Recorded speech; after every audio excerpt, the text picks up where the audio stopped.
Ka ndodhur një vrasje në Memaliaj, 2 tjera në plagosur dhe ndodhë kjo gjë tani. Tani u ktheva në realitet. Se deri tani ishim në Shqipërinë virtuale. Po, tani, në mbrëmjen e së martës, ndodhi një ngjarje që e rëndë shumë, domethënë, ku pati një të vrarë dhe 2 të plagosur. Ç'është kjo ngjarje dhe ka lidhje me zinxhirin e ngjarjeve të mëparshme? Si ishte mundur që ka ndodhur kaq shumë ngjarje të rënda në një qytet fare të vogël siç është Memaliaj? Apo s'ka ndonjë gjë të habitshme, ja, zot, është vrarë. Jo, është pak e Indjeri është ky, kush është ky tani? Është pak e habitshme, Ylli, sepse Memaliaj me të vërtetë është edhe me atë që ka ndodhur vitet e fundit me fenomenin e braktisjes provincave të Shqipërisë, Memaliaj ka ngelur nga një ish qytet, sot maksimumi ka banor sa një fshat.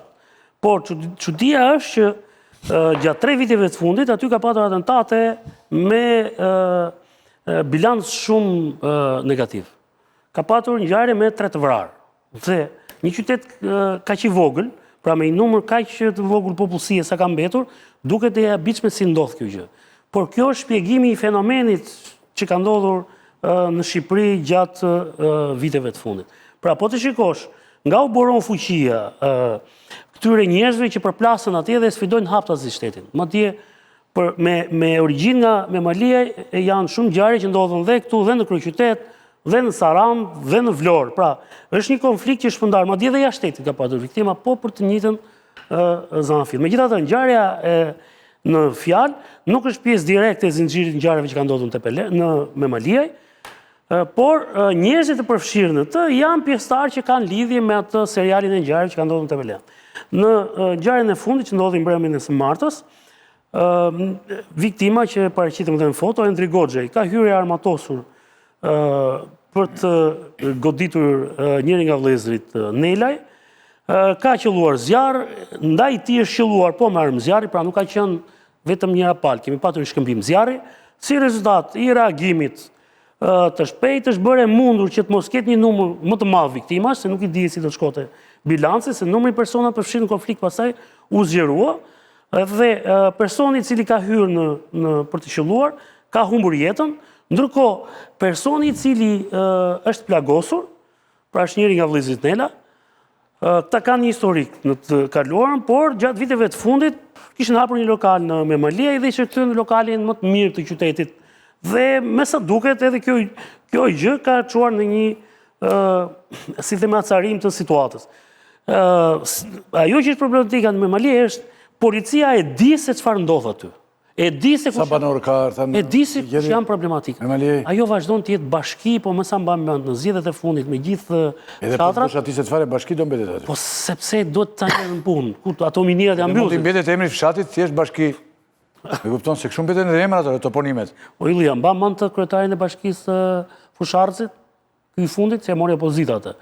Dhe kur u ngrit ajo në Gjadër për emigrantët, ai tha, unë jam gati, tha që në bashkinë time tha të vinë afrikanë, sirianë, çati, vetëm silli ca fonde, tha se ai shkreti fushon fonde në Fusharë. Dhe njerëz. Edhe ky me Maliej të shpëtar. Dy gjëra s'kish, njerëz dhe fonde. Po pra, kështu që ai tha, unë jam gati, tha, nuk vë gardhin dhe futi aty.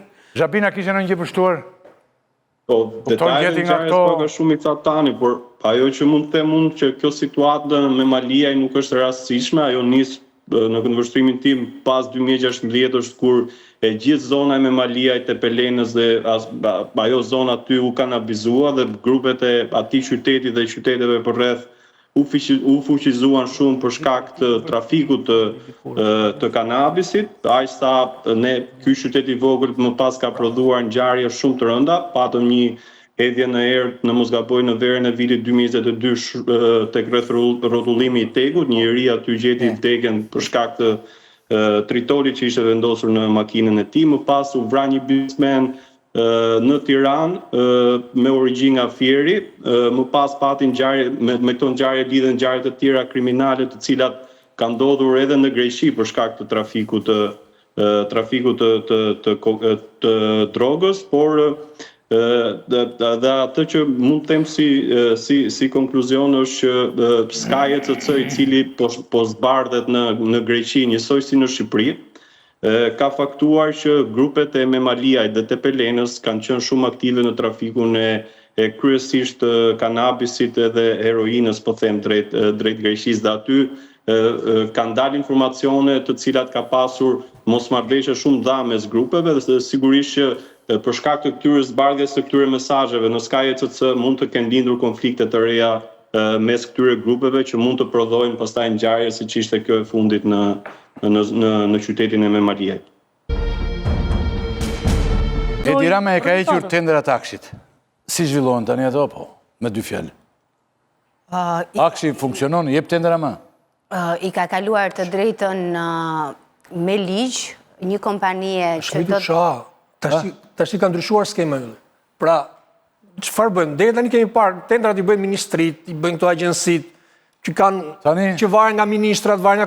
Tani ka kriju SHA, ka krijuar ndërmarrë. Jo, nuk ka mo, si që bëjë agjensim të mjë Akshi ka autorizuar që të themeloj një kompani bashkë me një operator privat, të cilët do të zhvillojnë dhënien e shërbimeve për të gjitha agjensitë publike. Kjo do të thotë më pak transparencë, sepse minimalisht për kompanitë publike, transakcionet që bëhen tek palët e lidhura nuk bëhen përmes të sarit të shtetit dhe ne do të kemi sërish zhvillimin e tendrave, por nuk do të marrim vesh se kush ka qenë kontraktori apo nën kontraktori. Ministra e të tjerë, dhe të drejtorë atje. Pra, do me thënë, nuk është Akshi, është krijuar një mënyrë tjetër, thonë ju, për të... E vetmja e mirë është që janë hequr kompetencat, por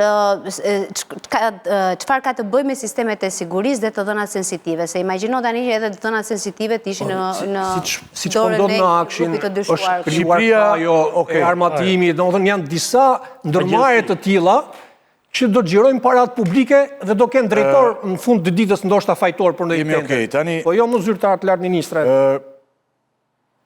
Kulla në Imarë golemizohet edhe jugu. Kemi pik tjetër, që do të kemi shumë shkurt këtë, për shkak se zgjatëm 20 minuta në këtë moment dhe kemi dhe dy çështje tjera të kjo pjesë.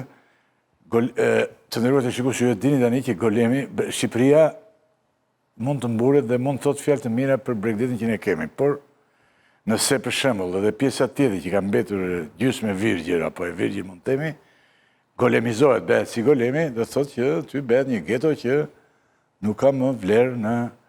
Por që po ndodhë? Zonja Zama, kullat mbritën dhe në Bregdetin e Jugut, konkretisht në Potam të Imarës, që është ngjitur me Imarën, me sa di unë, sepse kam qenë aty disa herë. 2 minuta në këmbë. Sa kulla janë miratuar, kush i ndërton dhe nga vinë parat. Këtu jemi në Imarë. Ajo është në Potam ku kemi qenë të kushur i ftohtë. Jo, kjo është bregu i asaj. Kjo është Potami. Potami, kjo është Potami. Imara është Potami. Te shkëmbi e tutje. Potami është tu. Te shkëmbi dhe tutje është Imara. Këte është... Po pra, këtu është ai ku vinim shpesh në... Po, Potami, po. Ju keni shkuar mos e shku te Jorgo Goro, apo jo? Jo, Goro, jo. Ai tjetri pra që... Beleri aty e kishte lokalet. Te Beleri e kishte për ta Andre. Beleri e ka Matan. Beleri e ka Afriqendës. Këtu nuk e ka më... Jo, tjetër, jo sushi, ti e ngatron me sushi. Jo, sushi është në afër qendrës, afër bashkisë. Kurse kjo është lagja Potami. Po pra ku është ujë ftohtë tani që ftohet edhe ujë detit për shkak të ujrave që dalin. Ajo është në fund. Dhe aty është një si resort i mirë. Është Raposi. Reklam. Ngjitur me Raposin, po nuk i bëjmë reklam. A shef të këtu, kjo objekti, këtu më poshtë, kësaj është...